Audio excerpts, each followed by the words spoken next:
They forged my name on the papers that said I gave my children away. I found them last winter, in a cedar chest I hadn't opened since the year Reagan was shot. The handwriting looked like mine, steady, looping. But I knew, the way you know your own heartbeat, that it wasn't. My name, my children's names, my husband's signature, the notary's stamp, all arranged like a funeral bouquet pressed between glass. I sat on the attic floor with my legs crossed like a schoolgirl, surrounded by boxes that smelled of dust and mothballs and regret. The light came in through a cracked window, soft and gray, turning the papers almost translucent. My fingers shook, not from age, but from recognition. There it was, the date. March 4th, 1981. The year I disappeared from my own life without realizing it. I am 81 now, living in a small apartment above a hardware store in Vermont, where the roof leaks when it rains and the radiators hiss like old women gossiping. But that winter morning, when I found those documents, I was back in that house, the one on Brookfield Lane with the green shutters and the porch swing that Gerald never fixed. I could hear his voice again, cool, administrative, almost gentle, saying, "Don't worry about the papers, Ruthie. I've handled everything." I remember nodding, as I always did, trusting that his version of handling meant protection. I didn't understand that sometimes handling means erasure. I had gone up there to find my birth certificate. My doctor wanted it for the long-term care insurance forms. I thought I'd make tea, climb the attic stairs, pull down the box marked Ruth, personal, and be done before lunch. Instead, I found my own undoing, sealed and notarized. The air was cold up there, thin with insulation dust. I sneezed twice and laughed at myself for being so dramatic, until I saw my daughter's name written in that same practiced legal hand. Elena Margaret Cook, born May 17th, 1973. Underneath, my son, John Edward Cook, born August 28th, 1975. The section labeled Custodial Relinquishment bore a single signature line, mine, and a witness line signed Gerald R. Cook, spouse. Next to my name, a trembling flourish I had never made. Beneath it, the words, "Mother declared unfit. Transfer of parental rights executed." I don't know how long I sat there. Long enough for the light to change. Long enough for my tea to go cold downstairs. When you live alone at my age, you learn not to overreact to ghosts.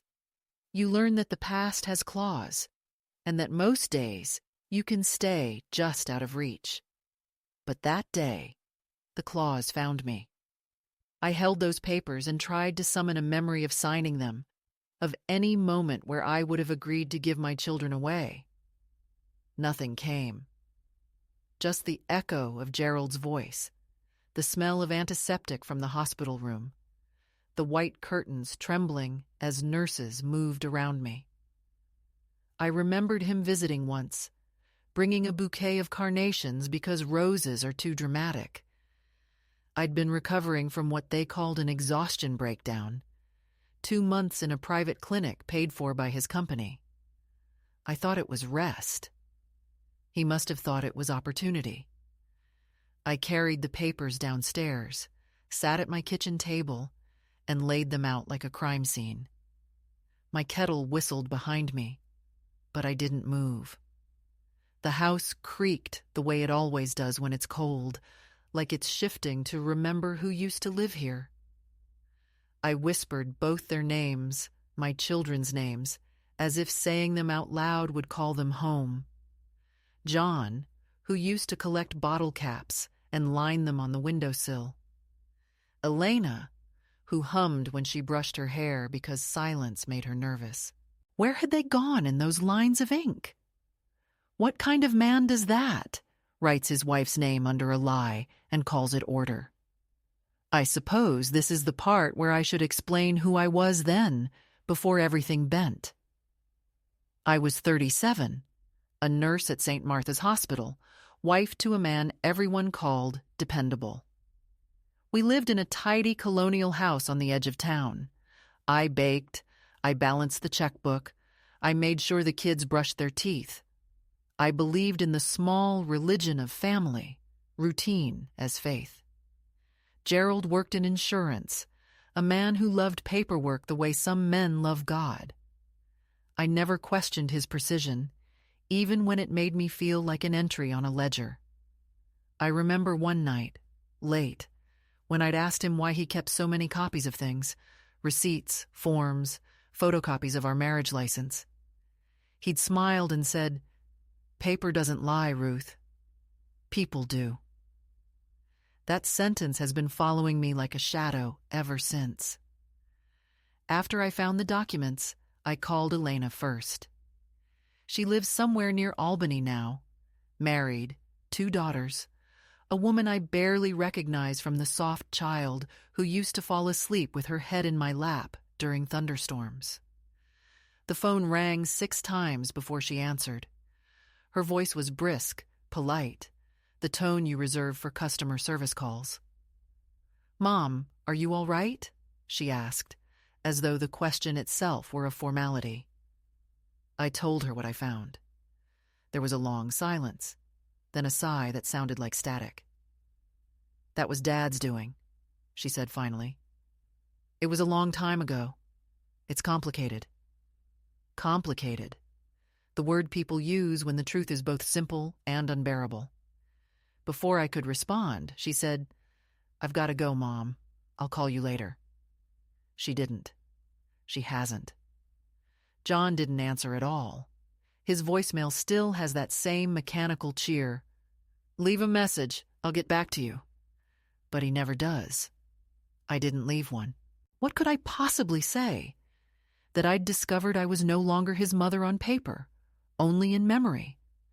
That somewhere, in a drawer of legal records, he's listed as the adopted son of his own father.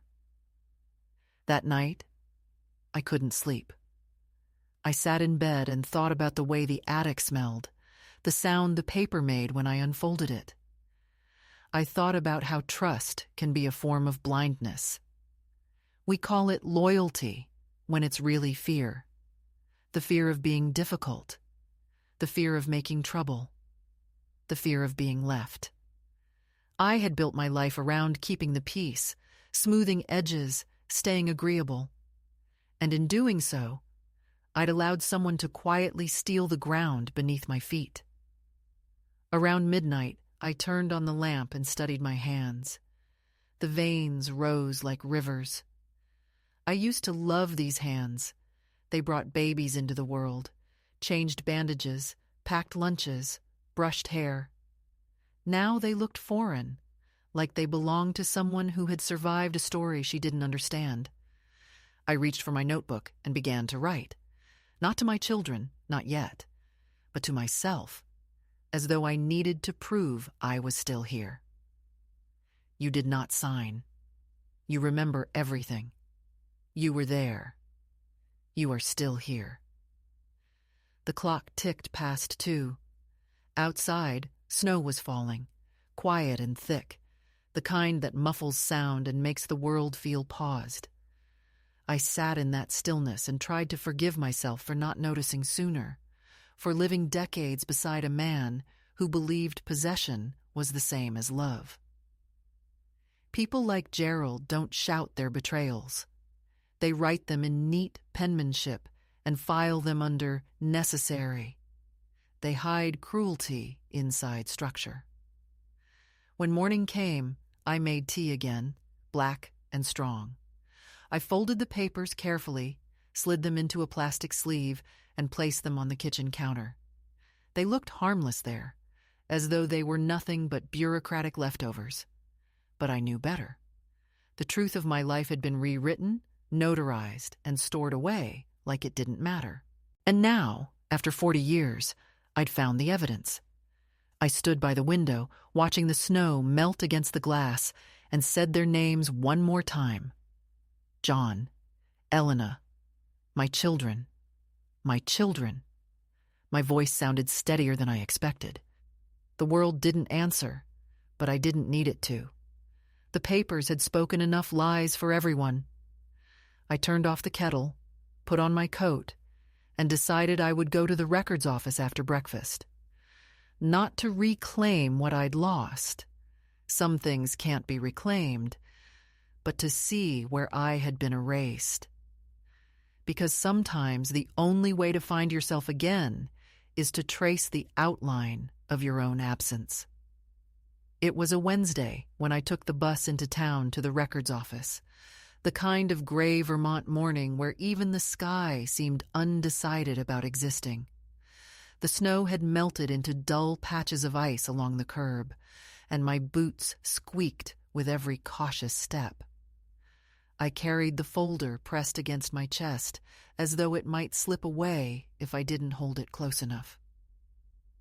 The town office was small and tired, with carpet that smelled faintly of damp paper, and the sort of fluorescent lighting that made everyone look slightly guilty. I'd never been there before, except once to renew my driver's license decades ago, when I still thought of paperwork as something harmless. The woman behind the glass partition had the sort of face that's seen too much of other people's bureaucratic grief. I told her I needed to look up an adoption record. She asked whose, and when I said my children's names, she paused the way people do when they suspect you're about to make their day harder. Then she gestured toward a chair and said she'd check the archive. While she disappeared into the back, I looked around. The walls were lined with framed photos of town officials from years past, all the same expression. Men in suits, women in pearls, a lineage of people who believed paper made truth. I remembered when Gerald used to come here on weekends to help out with the zoning committee. He said it gave him a sense of purpose. Now I realized it had given him something else. Access, familiarity, a network of people who would stamp anything he placed in front of them. The woman returned, holding a thin folder, beige like every other one I'd ever seen. She set it down gently in front of me and said, "You're listed as the biological mother. The adoption was finalized in 1982. The word finalized hit harder than I expected. She slid it across the counter like it was just another piece of routine history. Inside were copies of the same forms I had found, only clearer, embossed with official seals and signatures that gleamed faintly under the office light. My own name appeared again, the forged version, confident, steady, unhesitant. I stared at it until the letters began to blur. Beneath the signature line was a typed paragraph declaring that I had been medically and psychologically unfit for guardianship due to extended hospitalization and incapacity to provide stable environment. My mouth went dry. I asked if it said who had filed the petition. The woman checked the form. Your husband, Gerald R. Cook. With the support of a licensed physician, Dr. Paul Renner. That name I remembered. He'd been my attending doctor at the clinic, a man with kind eyes and the bedside manner of someone who never looked too closely. I asked if there was any note of contestation, any record that I'd appealed or objected. She scanned the page and shook her head. No, ma'am. Everything looks in order. Everything looks in order. I thanked her because that's what polite women do, then walked out into the cold with the folder tucked under my arm, my heartbeat too loud in my ears. Outside, the wind felt sharper. It wasn't grief yet. It was disbelief, the kind that leaves your skin buzzing like it's been slapped. I sat on the bench near the bus stop, opened the file again, and read every line as if comprehension might undo it. The more I read, the more I remembered. The clinic's soft music, Gerald's visits growing shorter, the nurses saying he was such a devoted husband. I had trusted them all. I had trusted the idea that while I was healing, the world outside was waiting for me. I hadn't known the world was already rearranging itself without my consent. The bus came and went twice before I moved. My fingers were numb by then. I didn't want to go home. I wanted to see something ordinary, something that didn't know my story. So I walked into a bakery across the street and ordered coffee. The young man behind the counter smiled automatically, the way people do when they assume you're harmless. I sat by the window, watching traffic crawl through slush. I must have looked strange. An old woman with trembling hands, papers spread in front of her, lips moving silently over names that didn't belong to her anymore. I thought about Gerald, about how methodical he was, how he loved to make lists, cross things off, finish tasks cleanly. I imagined him at his desk, late at night, pen in hand, copying my signature from some old card or form, the way a man might forge a permission slip for a child. I imagined him convincing himself it was mercy, that he was saving the children from a broken woman. Maybe he even believed it. People like him often mistake control for care. The sound of the espresso machine hissed behind me, and for a moment it was like the air was exhaling in sympathy. I looked again at the date on the document, March 4th, 1981, and realized that was the week after I'd been released from the clinic. I hadn't even been home yet. They had told me Gerald was sorting things out. I remember a nurse bringing me a set of clothes he'd dropped off, a gray cardigan, comfortable shoes, and a note that said, "Don't worry about the children. They're being looked after." That note is gone now, probably thrown out during one of his endless reorganizations. But I remember the handwriting. I used to think it was reassuring. Now it reads like an epitaph. I sat there for almost an hour, stirring cold coffee, feeling the shape of a long-delayed understanding settle into me. There had been small signs all along, things I'd brushed aside as quirks of recovery. When I came home from the clinic, the children seemed distant. Elena wouldn't meet my eyes, and John called me Ruth once by mistake. Gerald had said, "Don't correct him, it confuses him." I had laughed, told myself they just needed time. He'd told friends I was taking things slowly, readjusting. And I was grateful, truly grateful, for his patience. Now I see it was all part of the rewriting. He'd created a version of me that was fragile, incapable, grateful to be tolerated. It was a neat story, easier to explain than the truth, that he couldn't stand sharing control, even of affection.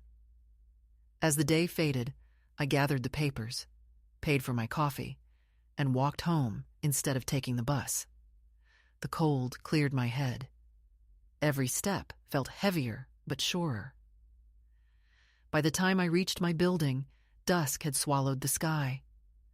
I climbed the narrow stairs and sat at my kitchen table again, laying the new copies beside the originals. I could see the subtle differences, the seal deeper here, the typeface slightly sharper. This was the official version of my life, the one that would outlive me if I did nothing. The realization was a kind of vertigo. I wasn't angry yet. Anger requires a sense of fairness, and I had long since stopped believing in that. What I felt was something colder, older, a need to set the record straight, even if no one was listening. I found an old photo album on the shelf, the one I hadn't opened since moving here. Inside were school pictures, birthdays, a camping trip where Gerald smiled with the satisfaction of a man whose life looked tidy from the outside. I studied his face, trying to find the moment where love had turned into something bureaucratic. There was no single day, of course. Cruelty that refined never announces itself. It accumulates like dust in corners you forget to clean. Somewhere between the photographs of my children's first day of school and the ones where I'd stopped appearing altogether, the distance had begun. Now it had become law. That night, I called the hospital where I'd been treated, St. Mark's Recovery Clinic, to ask if they still had records from 1981. The woman on the phone hesitated, then said she could check. She came back 5 minutes later, apologetic. Most of our paper archives from that era were destroyed during the relocation in the 90s. We only have summary files, dates of admission and discharge. She read from the record. Admitted January 3rd, discharged March 2nd, 2 days before the documents were signed. My hands went cold again.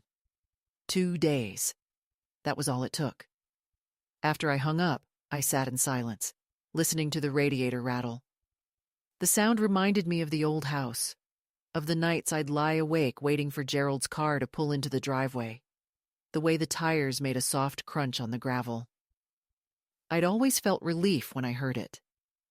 That was how deep the conditioning went. Relief that the man who would later erase me had come home. I opened my notebook again and wrote down the dates, the names, the details, as if I were preparing evidence for a trial that would never happen. Maybe I was. Not a trial in court, but in the court of memory, where every silence has a consequence. It was nearly midnight when I realized what the true betrayal was. It wasn't the forgery itself, nor even the loss of legal motherhood. It was the quiet, calculated confidence that I would never look, that he had built his deceit on my obedience, on the assumption that I would live and die inside the narrative he wrote for me. And he'd almost been right. For 40 years, I never looked. But now I had, and the paper that once bound me was just paper again, thin, burnable, fallible. I turned off the light, slid the documents back into their folder, and placed them by the door. Tomorrow, I would decide what to do. But that night, I let the truth sit beside me, heavy and cold, a long-buried guest finally coming home. For 3 days, I didn't leave the apartment. The folder stayed on the table where I had placed it, a silent guest whose presence changed the atmosphere of every room. I ate little, slept in fragments, drifted from one thought to another as if crossing a river in fog. The kettle boiled over twice, the mail piled up by the door, and still I could not make myself move toward the next step. The body remembers paralysis the way others remember lullabies. Once you've lived under someone else's authority, hesitation becomes muscle memory. I would stand by the window, watching the street below, and think of the way Gerald used to hold a newspaper up between us at breakfast so that I could only see the top of his head. He claimed it helped him concentrate on world affairs, but I think it was simply easier than looking at me. When I finally did step outside, it was because I couldn't bear the sound of the radiator anymore. It hissed like a creature accusing me of cowardice. I put on my old wool coat and went out into the brittle March air, the kind that smells of thawing earth and resignation. The town looked exactly as it always had, small, sensible, unimpressed by human drama. At the corner bakery, the owner's daughter, a woman with kind eyes, asked if I was all right because I'd missed my usual Wednesday scone. I told her I'd been organizing papers, and she smiled politely, the way people do when they sense the topic has sharp edges. I walked without destination, following the rhythm of my own footsteps until I found myself in front of the library. It had changed since the last time I was inside. Brighter walls, computers replacing the card catalogs. I went straight to the local archives section and asked for microfilm from the early 80s. The librarian, a thin man with too much enthusiasm for procedure, guided me to a machine that hummed like a sewing engine. I scrolled through the local paper, page by page, watching the headlines flicker past. Town meetings, property sales, community fairs. Then, in the April 1981 issue, I saw a small notice printed among the legal announcements. Notice of adoption finalization. Cook, Gerald R. and minor dependents. Custodial transfer from biological mother, Ruth E. Cook, as per court order. The notice was small, barely an inch of text, but it might as well have been engraved on stone. There was no mention of my hospitalization, no context, just the legal fact of my removal. I copied it onto a slip of paper and sat there a long time, staring at the words until they lost shape. When I left the library, the light had turned the color of pewter, flat and unforgiving. I realized then that Gerald had not only stolen my motherhood, he had memorialized it in print, preserved it in the civic record so that anyone researching the Cook family history would find that Ruth Cook had willingly surrendered her children. The elegance of it made me sick. He hadn't just taken the children. He had rewritten the narrative so cleanly that even memory had to compete with documentation. That was the brilliance of his cruelty. It was administrative. No raised voices, no violence, no scandal, just paperwork. I walked home slowly, the copied notice folded neatly in my glove like a talisman from hell. That evening, I took out the box where I kept old photographs. I spread them across the kitchen table, creating a chronology of faces and smiles and birthdays. I traced their outlines with my finger, trying to feel the continuity I'd lost. In one photo, John sits on my lap holding a toy plane. In another, Elena is blowing soap bubbles in the backyard, the sun a golden halo around her hair. There's a gap after that year, a missing sequence I had never questioned before. The albums jump from 1980 to 1983, with nothing in between. When I asked Gerald once why he hadn't developed those roles, he said the negatives were damaged. I believed him. I always believed him. Now I saw that absence differently. It wasn't accident. It was a mission. The next morning, I found myself searching the apartment for anything Gerald had ever written in my presence. Old letters, notes, even grocery lists he'd signed. I compared his handwriting to the forged signature on the adoption papers. The resemblance was uncanny, as if he'd practiced until imitation became fluency.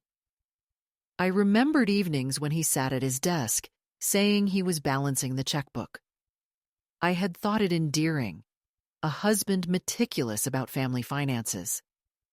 But perhaps those nights he'd been rehearsing my signature, tracing it again and again under the dim light of that green banker's lamp, perfecting the curl of the R, the slope of the T. The image made my stomach turn. There is something uniquely obscene about realizing that your handwriting, the small, intimate gesture by which you identify yourself to the world, has been weaponized against you. I wrote letters to both of my children that day, long letters written slowly and deliberately with my old fountain pen. I explained what I had found, not accusingly, just factually. I enclosed a copy of the adoption notice, asked if they remembered anything strange about that year. I didn't expect a response, but I needed to know that the truth had been spoken aloud, that the silence was broken. When I walked to the post office, the clerk looked at the envelopes and said, "Family mail always costs the same, no matter how heavy it is." I smiled at the accidental poetry of it and dropped the letters into the slot, feeling both foolish and defiant. Days passed. The sky refused to turn blue. I spent most of my time reading old journals, though many entries from that period were missing. Gerald must have thrown them away during one of his cleaning sprees. He used to say clutter was a sign of instability. Once, when I found him tossing a box of my notebooks, he said, "You don't need these reminders, Ruth. They keep you stuck." I'd let him. I'd thought he was helping me heal. How easily good intentions can disguise annihilation. Each rediscovered fragment of memory felt like a match struck in a dark room. Brief, illuminating, then gone. I began to piece together the months leading up to my collapse. The long nights, the sudden panic attacks, the way he'd started correcting my speech in front of the children. What your mother means to say.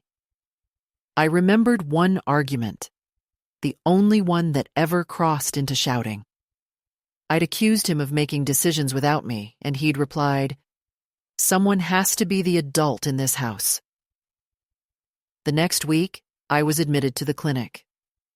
On the 5th day after mailing the letters, a small envelope appeared in my mailbox, Elena's handwriting on the front. My heart tightened as I opened it, expecting maybe relief, maybe outrage, maybe something human. Instead, the letter was short and practiced. She thanked me for reaching out, but said the past was complicated and that Dad did what he thought was best. She ended with, "I hope you're taking care of yourself," as if I were a neighbor recovering from a mild illness. There was no mention of love, no curiosity, not even disbelief. The letter smelled faintly of lavender, the scent she used to wear as a teenager.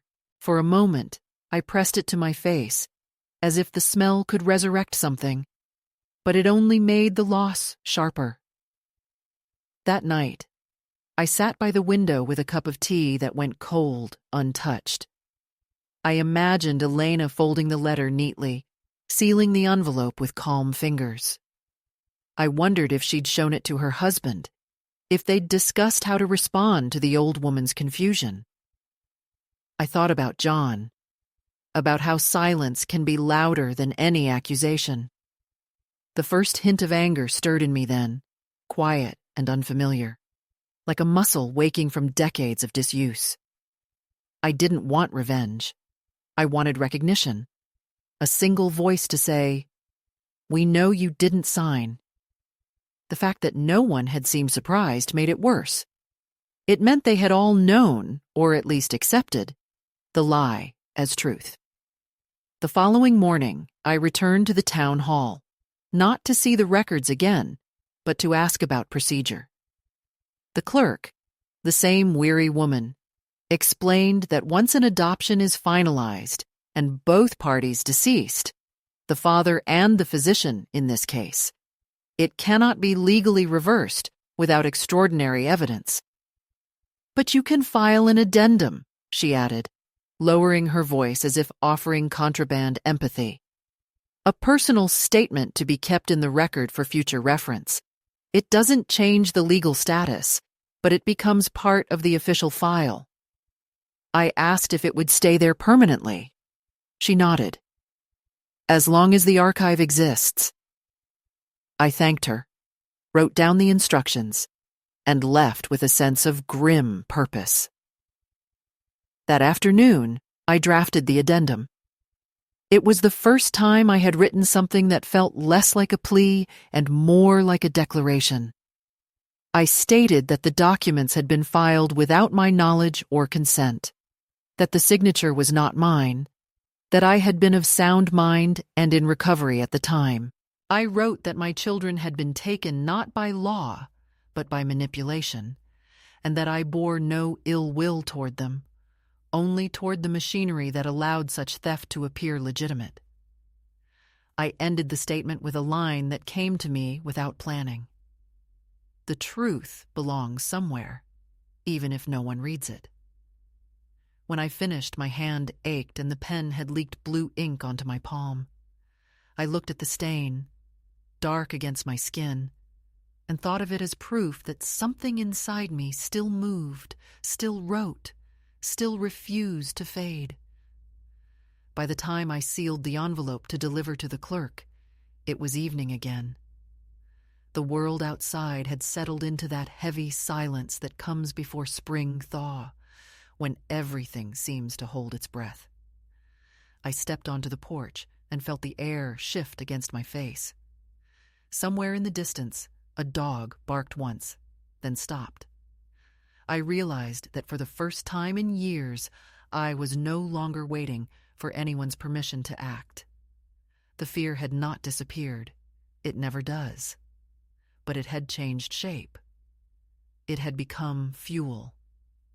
I tucked the envelope under my arm and began to walk, steady and deliberate, toward the town hall's drop box, where the truth, however small, would finally begin to take up space again. I woke the next morning to the sound of rain tapping the window like a polite intruder, the kind that doesn't want to break in but won't go away until you answer. I sat up slowly, the ache in my hip sharp but familiar, and for the first time in weeks, I felt something close to clarity. The envelope was gone now, resting in the archives where it would wait longer than I ever could. But its absence in the apartment left a strange emptiness, as though a part of me had been mailed off too. The truth, once confined to whispers and night thoughts, now existed somewhere in the public air. I was no longer the only witness to my own erasure. That knowledge steadied me more than I expected. I brewed tea, buttered a slice of bread, and watched the street below. People walked under umbrellas. Children splashed through puddles on their way to school. The world continuing its indifferent march toward another ordinary day. For 40 years, I had lived like someone tiptoeing through a museum of my own life, careful not to touch anything that might remind me of what was lost. Now I wanted to touch everything. I decided to go back to work. Not nursing, those days were over, but something simple that required presence, not credentials. The small bookstore 3 blocks down had a handwritten sign in the window. Help wanted. Part-time clerk. I stood outside for a long moment before pushing the door open. The bell above it chimed, the air inside warm and dense with paper and dust. The woman behind the counter looked up from a stack of receipts, her hair a silver tangle pulled into a bun that defied gravity. "You're here about the sign?" she asked without preamble. I nodded, explaining that I had experience organizing things, that I was reliable, punctual, and didn't require supervision. She laughed softly and said, "You'd be amazed how rare that is." She asked my name. When I said it, Ruth Cook, I felt an odd sense of defiance, as though reclaiming the sound itself. She didn't flinch, didn't glance toward a computer to verify it, just wrote it on a sticky note and said, "You can start tomorrow. Morning shift. Cashier and restocking. Nothing fancy, but it's honest." I walked home lighter, the gray rain no longer feeling punitive but cleansing. In the mirror, I saw a woman with lines deeper than memory, but eyes that no longer darted from shadow to shadow. I ironed a blouse I hadn't worn since Gerald's funeral, white with faint blue stripes, and hung it by the door. I thought about that funeral, the way my children had spoken in past tense even while I was standing there, nodding and thanking people for their condolences. "Dad was a pillar," they said, as though they were narrating a documentary. No one asked what I had been, except a footnote to his steadiness. That night, I took a long bath, letting the hot water ease into my joints, and whispered the names of the books I loved when I was young. Austen, Woolf, Baldwin, Morrison, like prayers to a different kind of faith. The next day, I began again. The bookstore was quiet in the way only old buildings can be, with creaking floors and the faint smell of mildew that never really leaves. The owner's name was Nina. She moved with the economy of someone who had been self-reliant too long, every gesture practical, unsentimental. But her eyes softened when she talked about books. By noon, I had learned how to use the register, how to dust the shelves without disturbing the fragile spines, how to smile at customers without apologizing for existing. Most were students or retired teachers, people who carried tote bags and spoke in hushed tones, reverent in the face of printed words. Each time I handed someone their change, I thought of all the years I had spent exchanging pieces of myself instead. Time, patience, silence. At least now the transactions were honest. Nina liked to talk while she worked, not small talk, but the kind that reveals something without forcing it. On my second day, she asked if I had family nearby. I hesitated, then said, "Not really." She nodded, as if that were a perfectly complete answer. "Sometimes not having them close is the only reason we survive them," she said. I laughed for the first time in months, not the brittle laugh of politeness, but a sound that came from somewhere solid. We ate our lunches in the back room, surrounded by boxes of unsorted donations, and she told me about her late husband, a musician who left her more debt than memories. I told her about my years at the hospital, about the patients who taught me that survival has less to do with strength and more to do with surrendering to what hurts. I didn't mention Gerald or the adoption yet. That story still felt radioactive, something that needed to be handled carefully. But I could feel it pressing behind my ribs, waiting. By the end of the week, I had developed a rhythm. Wake at 7, tea at 7:30. Walk to work, dust the shelves, eat soup from the deli next door, return home by 4. Routine had once been a prison. Now it was a promise. Every evening, I wrote in my notebook, not diary entries, just sentences that sounded like truth. Paper can lie, but ink remembers the pressure of the hand that wrote it. Silence is not peace.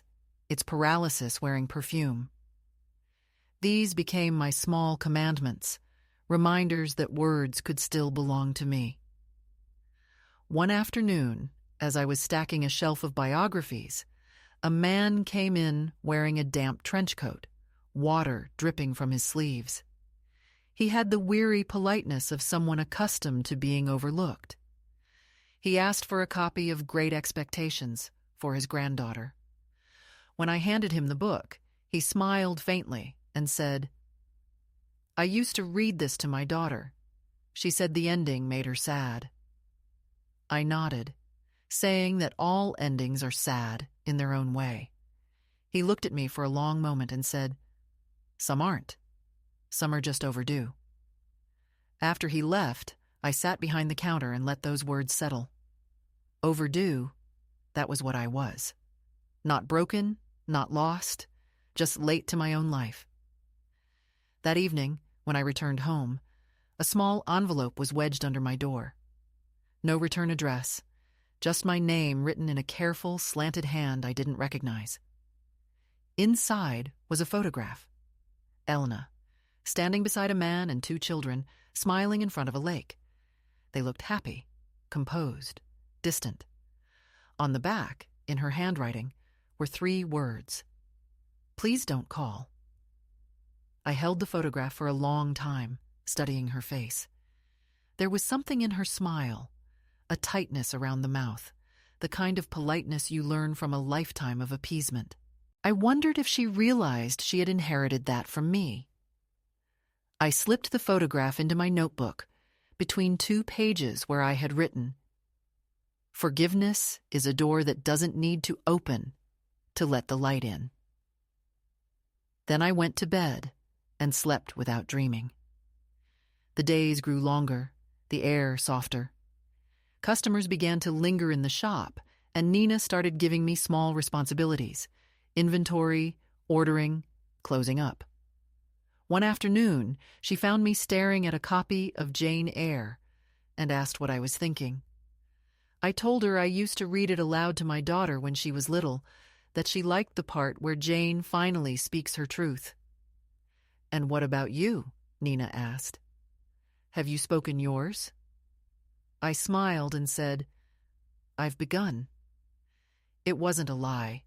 Every receipt I printed, Every conversation I survived, every day I refused to vanish, was a small form of testimony.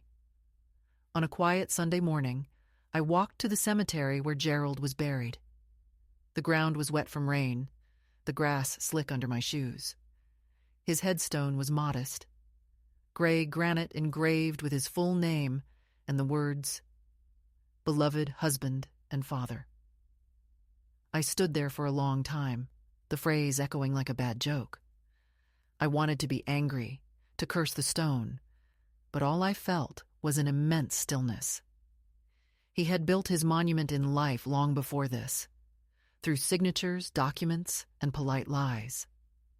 This was just the punctuation mark at the end. I knelt slowly, tracing the carved letters with my finger, and whispered, "You don't get to define me anymore." The wind shifted, and for a moment I thought I smelled the faintest trace of his aftershave, cedar and arrogance. I straightened up, brushed the dirt from my knees, and walked away without looking back. When I returned home, I made soup and opened the window despite the chill. The world outside smelled of rain and thawing soil. I realized then that something fundamental had shifted. The past was still there, heavy and undeniable, but it no longer filled the entire horizon. I had written my addendum, found work, reclaimed my name, and spoken to the dead without trembling. The narrative that had defined me for decades was cracking, not with noise but with quiet persistence, the way ice breaks under spring water. I sat at my table, pen in hand, and wrote one last line for the evening. Freedom isn't the absence of chains. It's the moment you stop polishing them.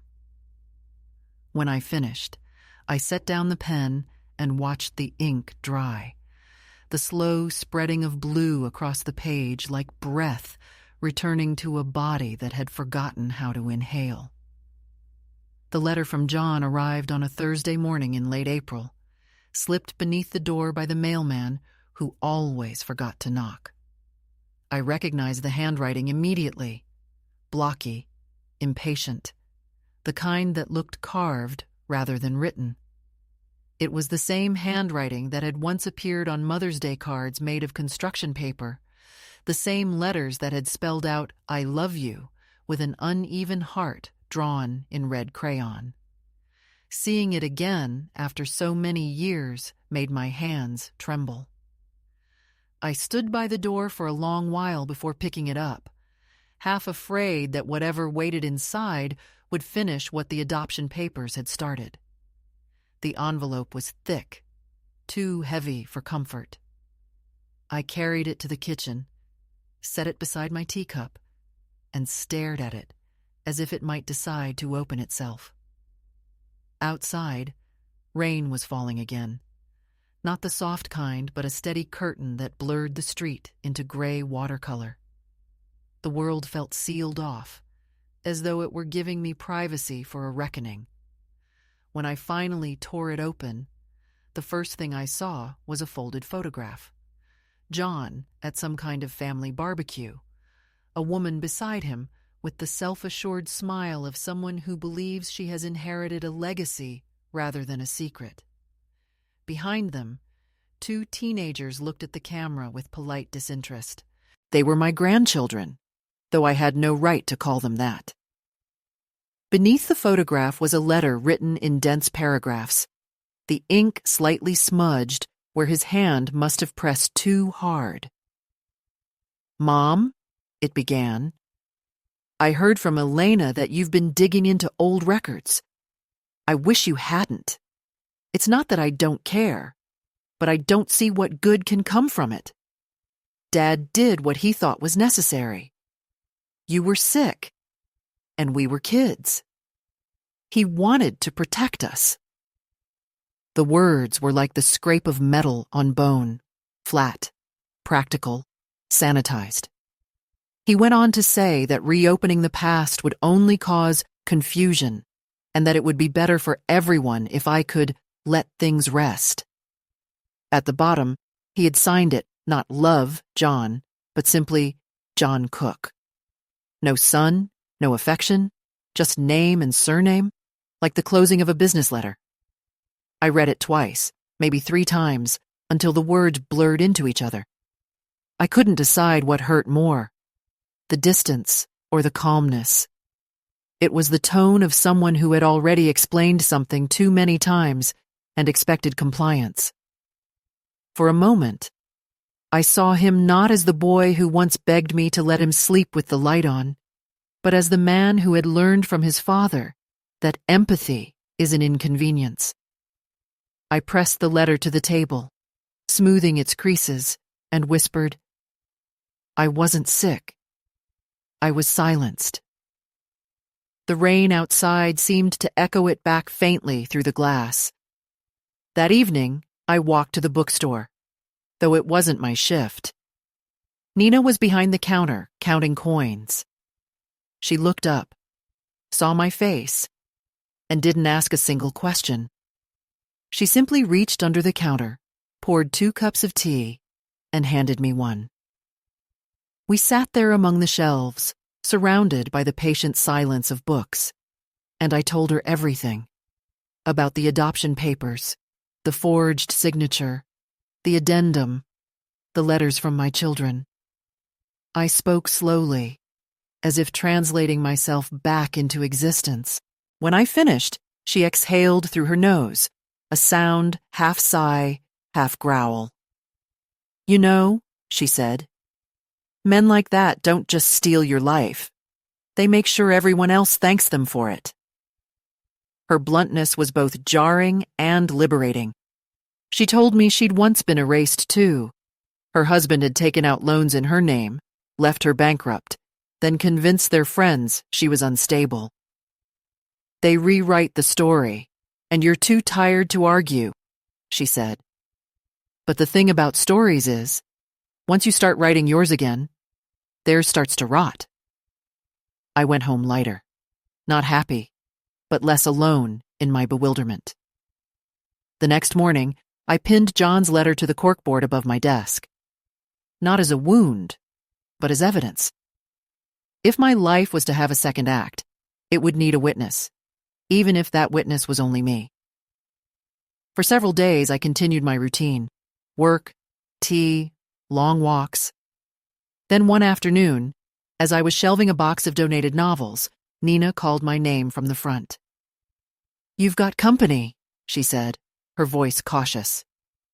I walked out and saw a woman standing by the door, shaking rain from her umbrella. She was impeccably dressed, the kind of careful elegance that announces itself as apology in advance. It took me a moment to recognize her. Elena, my daughter. She had aged well, gracefully, the same slope of cheekbone, the same wary eyes. She smiled, though it trembled at the edges. "Mom," she said, the word hesitant, as if she were trying on a coat that no longer fit. We sat at the small cafe table by the window, our reflection framed by rows of used hardcovers. For a while, neither of us spoke. Then she said, "I shouldn't have sent the photo. It was cruel." I shook my head. It was honest. She looked at her hands. "John thinks you're making trouble. He doesn't understand what you're after." "The truth," I said quietly. She nodded as though she had expected that answer. "Dad told us you wanted to be free of responsibilities, that you couldn't handle things. For years, that was the story we were told. When I got older, I wondered if it was more complicated. But by then..." She trailed off. "By then it was easier to keep believing him." I wanted to tell her I understood, that children need to believe their protectors, even when those protectors are liars. But all I said was, "Did you ever see the papers?" "No. I didn't even know they existed until you wrote." She hesitated, then added, "I think he did it because he couldn't bear not being in control. You were the only thing he couldn't fully manage." Her honesty startled me more than any apology could have. For the first time, I saw her not as an extension of him, but as someone also damaged by his orderliness. We talked for nearly an hour. She told me about her daughters, about her marriage, about the small ways she still found herself apologizing for things she hadn't done. When she left, she hugged me lightly, the kind of embrace that holds promise but not certainty. I watched her walk away through the rain, her figure dissolving into the blur of umbrellas. That evening, I sat at my desk and wrote in my notebook, "The truth doesn't repair blood. It just stops it from poisoning you further." But the calm didn't last. 2 weeks later, I received a call from an unfamiliar number. The voice on the other end introduced himself as Daniel Price, attorney representing the estates of the late Gerald Cook and his heirs. He spoke with the weary courtesy of someone used to dealing with unreasonable clients. "Mrs. Cook," he said, "we've been informed that you've been making inquiries about certain historical documents related to your family. The Cook family would prefer these matters remain private. They've expressed concern about your well-being." I almost laughed. "Concern?" I asked. "After 40 years of silence?" He cleared his throat. "It's not my place to comment, but they worry that revisiting painful events might be detrimental to your health." The sentence was so rehearsed, I could hear the script in his voice. "Mr. Price," I said, "you can tell my family that my health has never been better, and my memory sharper than they'd like." There was a pause. Then he said, "I'll relay your message." When I hung up, my hands were steady. They were trying to contain me again, through intermediaries this time. The difference was, I no longer lived in their version of the story. The next day at the bookstore, I told Nina about the call. She raised an eyebrow. So now they're worried about their reputation. She suggested I speak to a local lawyer, someone who could at least send a formal notice stating I was of sound mind. It was a precaution, she said, not a battle. I agreed. That afternoon, I met with a woman named Margaret Chen, whose office smelled faintly of lemon polish and old files. She listened carefully as I explained everything, taking notes in neat, decisive strokes. When I finished, she leaned back in her chair and said, "We can't undo the adoption, but we can create a record that contradicts it. Once that exists in the same archive, the truth becomes part of the law's memory. Paper against paper." The phrase made me smile despite myself. I signed a declaration she drafted, attesting to my mental competence and to the forgery. It wasn't about reclaiming motherhood anymore. It was about reclaiming authorship.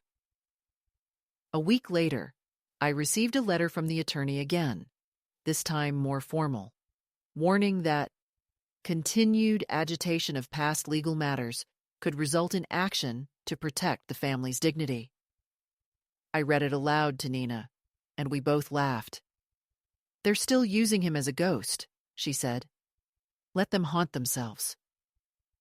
That night, I returned home to find an envelope slipped under my door, smaller than the rest. Inside was a note written in Elena's hand. "They know you met with a lawyer. John is angry. Be careful. But I think you're right. It matters." Beneath it was a second sheet, blank except for one line copied from my own earlier letter to her. "Paper doesn't lie, but people do." My throat tightened. It was the first time in decades my daughter had chosen my truth over his. The pressure around me began to grow in invisible ways. I started noticing a car parked too often across the street, a dark sedan that idled without anyone stepping out. Once, a man in a gray coat came into the bookstore, pretending to browse but watching me through the reflection of a glass cabinet. I wasn't frightened, just weary.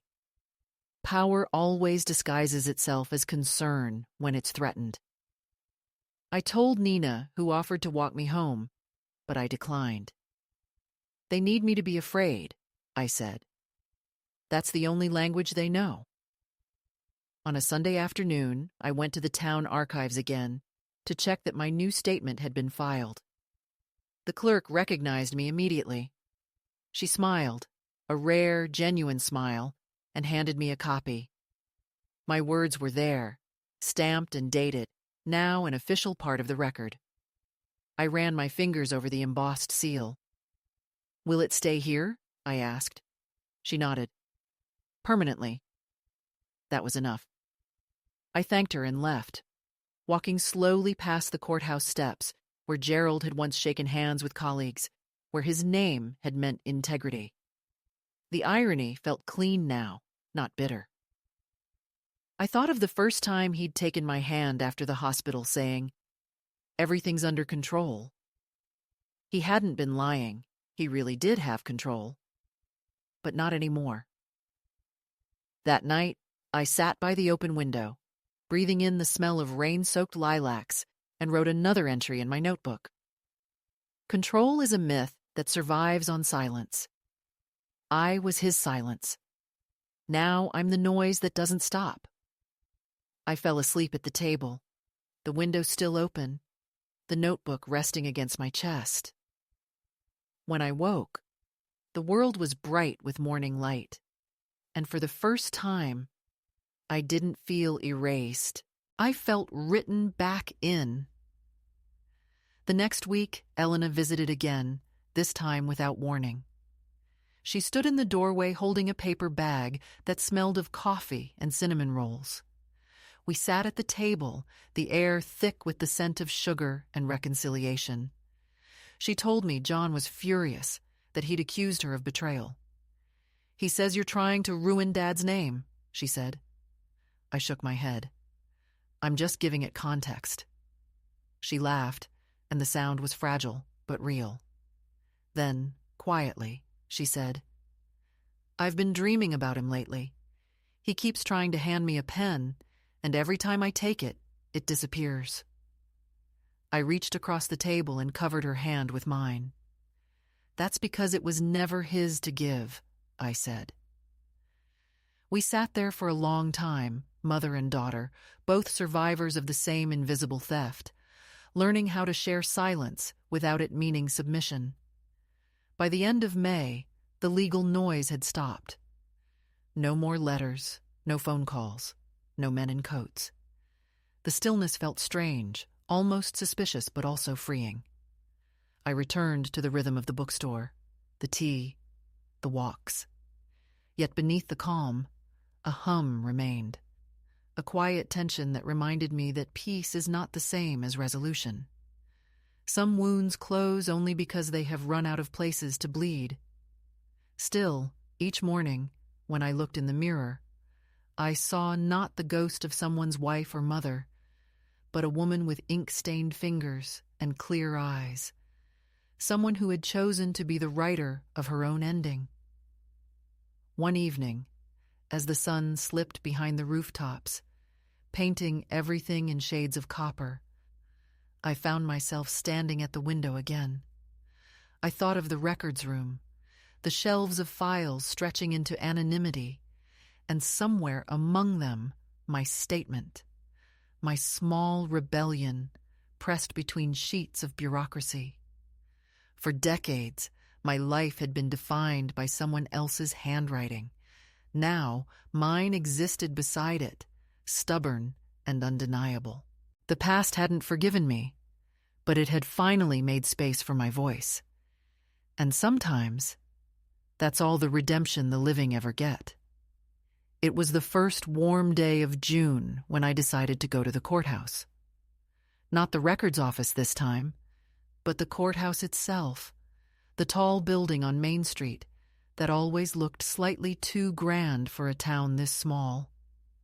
The sky was the color of a worn-out postcard, and the lilacs that lined the street had begun to wilt, leaving behind that faintly sweet, faintly rotten smell that belongs to things that have lasted too long. I had been thinking about it for weeks, ever since my declaration was filed, ever since Elena's visit. I told no one, not even Nina. There are moments in a woman's life when she understands that she must perform her own ceremony, even if no one comes to witness it. This was mine. I wore my gray suit, the one I had bought for Gerald's funeral, pressed it carefully the night before, and pinned my mother's brooch to the lapel. I had always hated the brooch. Too ornate, too sentimental. But that morning, it felt like armor. The courthouse doors were heavy, carved oak that resisted opening, as though asking whether I was sure. I was. Inside, the air smelled of disinfectant and old carpet. People passed by carrying folders, their faces drawn with fatigue. To them, it was just another Thursday. To me, it was the day I decided to reclaim the ground I'd been erased from. I went to the clerk's office first, the same woman who had helped me before. She looked up, recognized me instantly, and said, "Mrs. Cook, I saw your statement on file. You did it beautifully." Her kindness nearly undid me, but I smiled and said I was here to request a certified copy of the file containing the adoption documents. "I'd like to have it in my own possession," I said, "for my records." She hesitated, then nodded. "You'll have to fill out a request form and sign for it. It will take about an hour." I thanked her, sat down on a hard wooden bench, and waited. The hallway smelled faintly of rain from people's umbrellas. My hands rested in my lap, still patient. Waiting was something I had been trained for all my life. When she returned with the file, she handed it to me as if it were something fragile. The folder was thick, heavier than I remembered, its edges frayed from decades of being moved from drawer to drawer. Inside were all the familiar pieces, the forged documents, the notarized signatures, the court order declaring me unfit, and now my addendum, stamped and official, the final page of the story. I thanked her again, then asked, "Where are the public archives kept? The ones that anyone can access?" She told me they were one floor up, in room 214. "Do you need help finding it?" she asked. "No," I said. "I've been lost long enough." Room 214 was empty, except for an old man cataloging boxes and a large metal cabinet filled with files. I asked if I could add something to a public record. He pointed to a table by the window and said, "Leave it there. We'll process it later." But I didn't move. I placed the file on the table, opened it, and looked at the pages one last time. For 40 years, these papers had been the silent judges of my worth, the written proof of my absence. I traced the forged signature with my finger, the familiar slope of the R, the steady loop of the H. I had spent years trying to erase my own handwriting from my memory because it reminded me of that theft. But now I saw it differently. I saw the forgery not as imitation, but as confession. He had tried so hard to reproduce me that he'd ended up revealing himself instead. I took out my pen, a simple blue fountain pen I'd bought for the occasion, and signed my name on a blank sheet of paper. Just my name, Ruth Eleanor Cook. Then beneath it, I wrote a single sentence. "This is the only signature that ever belonged to me." I placed that page on top of the file, closed the folder, and stood there for a long time. The clerk glanced over once but said nothing. Perhaps she understood, perhaps not. Either way, the act was complete. As I walked out of the courthouse, sunlight hit the marble floor so brightly that I had to shield my eyes. For the first time in years, I felt the strange lightness that follows decisive acts. Not joy exactly, but a kind of still clarity. Outside, the air was thick with humidity, and people moved lazily in the heat. I walked to the park across the street, sat on a bench beneath an oak tree, and let the sound of traffic drift around me. My hands still smelled faintly of paper and ink. I realized then that everything I had done, the visits, the statements, the letters, had never been about revenge or recognition. It was about alignment. To make my story line up with the truth again, no matter how crooked the world insisted it be. I sat there for nearly an hour before I noticed someone approaching. A tall man, graying at the temples, wearing the cautious expression of someone walking into a confession booth. John. He hesitated a few feet away, holding a folded newspaper in one hand. "Elena told me where to find you," he said quietly. I nodded, too tired to feel surprise. He sat down beside me, not too close.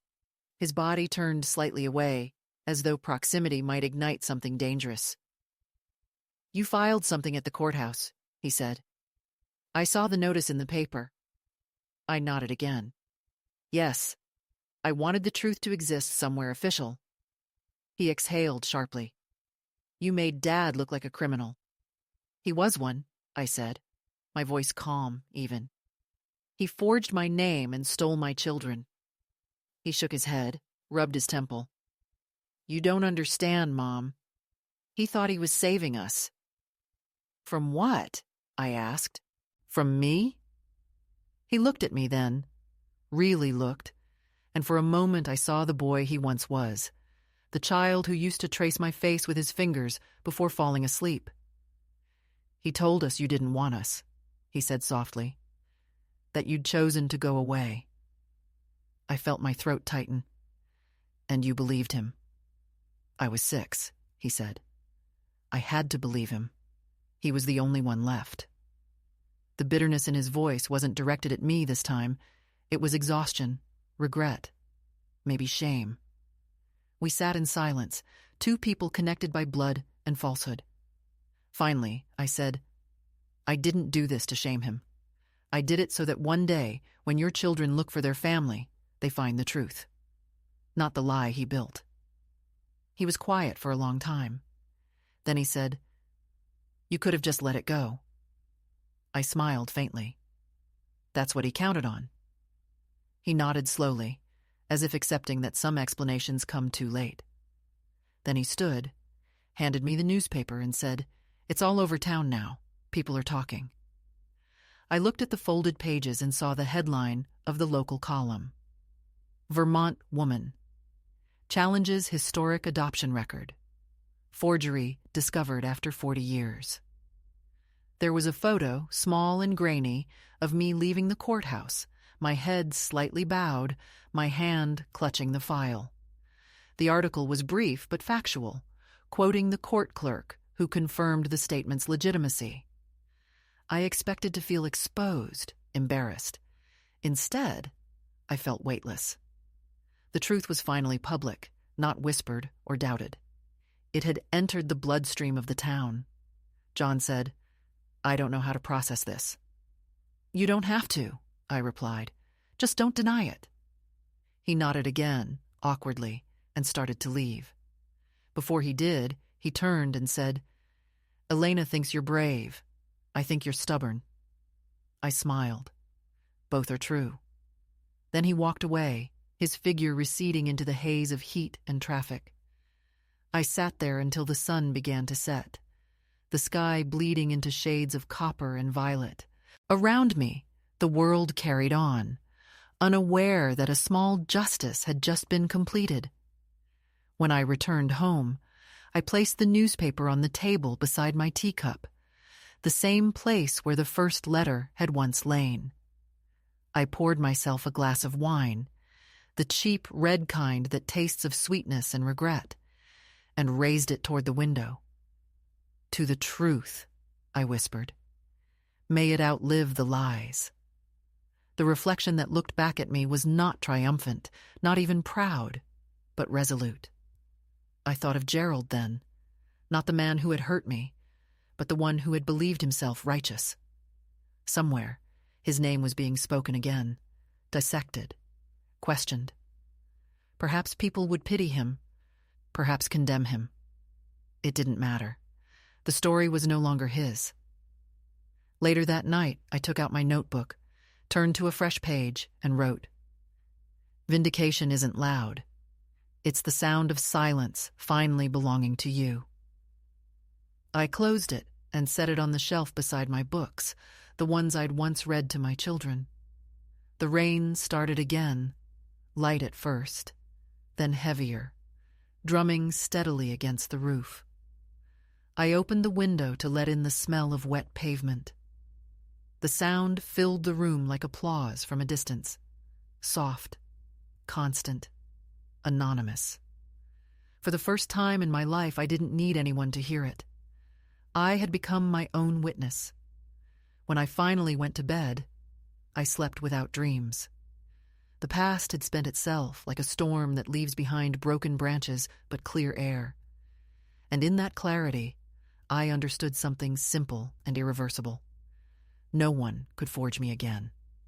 My name, my story, my existence, they were all written, sealed, and finally, indisputably, mine. The summer settled into a long, forgiving quiet. The newspaper articles faded from conversation, replaced by newer scandals and small-town dramas that did not concern me. The calls stopped. The glances on the street softened into politeness, and even the occasional whispers from neighbors carried less curiosity than respect. The world, as it always does, grew tired of my story. And yet, for the first time in my life, I didn't feel diminished by that indifference. I felt liberated by it. To be forgotten after being falsely remembered is a kind of peace. I had become a private citizen of my own truth, no longer defined by anyone else's paperwork or pity. Each morning, I woke to the hum of the refrigerator, the faint creak of the ceiling, and the smell of my own coffee. No alarms, no calls, no supervision. Just life, as plain and generous as it should have been all along. Sometimes I thought of the courthouse file, sitting there among thousands of others, gathering dust. I imagined some future researcher, decades from now, opening it out of curiosity. Perhaps a graduate student writing a paper about rural adoption laws of the 20th century. They would see the neat stack of documents, the forged signature, and then, at the back, my page. This is the only signature that ever belonged to me. Maybe they would pause for a moment, not out of sympathy, but respect, and understand that truth, though small, can outlast the machinery built to bury it. That was enough legacy for me.